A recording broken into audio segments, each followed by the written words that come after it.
তো যিমান কমপ্লেইন হৈছে মোৰে অৰ্ডাৰত হৈছে ময়ে বিজেপিৰ মানুহবিলাকক কৈছোঁ যে অলপ চলপ মিয়াবিলাকৰ ওপৰত কমপ্লেইন দি থাকক এটোত কোনো তাত লুকুৱাবলগীয়া একো নাই মই মিটিং পাতিছোঁ মই ভিডিঅ' কনফাৰেন্স কৰিছোঁ আৰু মই কৈছোঁ সকলোকে য'ত যিমান পাৰে ফৰ্ম 7 ঢালক যাতে অলপ দৌৰাদৌৰি হৈ থাকে কষ্ট হৈ থাকে বুজি পায় যে অসমীয়া জাতি এতিয়াও জীয়াই আছে ইয়াত এটা কংগ্ৰেছৰ আপত্তি থাকিলেও থাকিব আৰু মই কি কৰিব পাৰোঁ কৰক না কি আছে কেছ দিয়ক পুলিচে বিচাৰ কৰিব কিন্তু মিয়াকেতো কষ্ট দিব গৈছিল নহয় গতিকে যোনে যেনেকৈ পাৰে মিয়াক কষ্ট দিয়ক না আপুনিও দিয়ক না ৰিক্সাত উঠিলে 5 টকা ভাড়া হ'লে 4 টকা দি দিব কষ্ট খালেহে অসমৰ পৰা যাব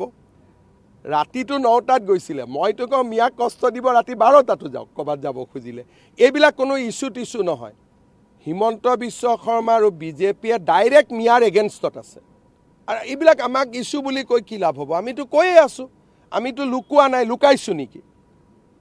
আগতে এইবিলাক মানে ভয় কৰিছিলে অমুক এটা নটিচ গৈ গ'ল অমুক হৈ গ'ল এতিয়া ময়ে চবকে এনকাৰেজ কৰোঁ যে কষ্ট দি থাকক কষ্ট নিদিলে যোৱাকালি মই চাই আহিছোঁ দুলীয়াজানো গৈ পালেগৈ কালি মই চাই আহিছোঁ দুলীয়াজানতো গৈ বহিলেগৈ হয় নহয় বিমল কালি কৈ আছিলে গতিকে আপোনালোকেও কষ্ট দিয়ক আৰু তেওঁলোকৰ চিম্পেথাইজ নিউজ কৰি নাথাকিব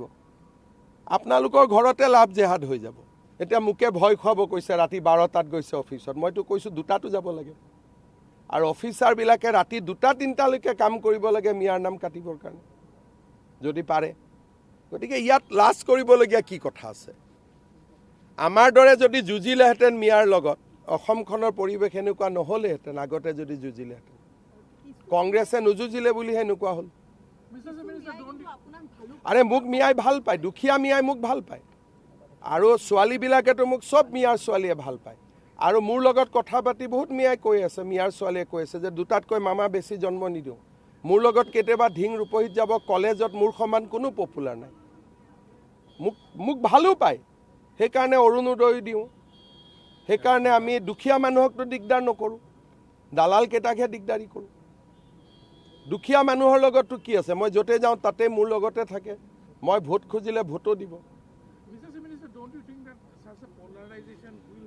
Assam is a polarized society. Next 30 years, we have to practice politics of polarization if you want to live. If you want to surrender, then surrender. But as a Assamese, I don't want to surrender. So I will fight, I will polarize. But polarization is not between Hindu and Muslim. Polarization between Assamese and Bangladeshi. That is the difference. So we don't fight with Assamese Muslim. We only fight with Bangladeshi Muslim. What is the problem on that? Supreme Court of India has said that there is an invasion. And if there is an invasion recognized by Supreme Court, then you have to protect your land. That is why I have taken oath as a CM. So I am legally भी correct है, ethically भी correct है, I am politically भी correct है. और मेरा जैसा CM आगे होता था तो असम का इतना परिवेश ही नहीं होते थे मैं बहुत लोगों को टाइट कर देते थे हबो